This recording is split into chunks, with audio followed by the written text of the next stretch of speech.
And so we wanted to move into the South. And so pretty much everywhere from literally where we're at today, Waco, Texas, all the way out to the Carolinas, we looked at everything. We were looking at, you know, we looked at the Carolinas, which I would love to go visit. I really haven't spent that much time out there, but I know it's a little bit of like a different lifestyle. And so I just wasn't ready for that kind of transition. And so Georgia, I spent time in Georgia when I was in basic training in AIT. There's a lot of good spots in Georgia, but Georgia didn't quite have enough that I wanted to kind of go towards. And then I did have Florida on the option, but the wife was saying no. So I was like, okay, that one's off.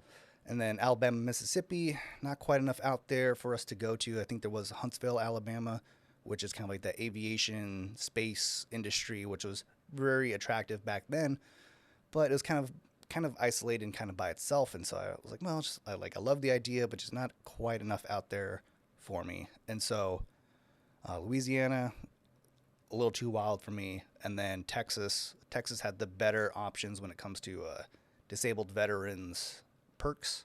And so that was a really big key factor. And then also, it's like we liked the idea of Texas, but you mainly only think of the major cities. And so we wanted to see other parts of Texas. And so my son and I, during COVID, during 2020, we did a boys trip from Colorado out here to Texas.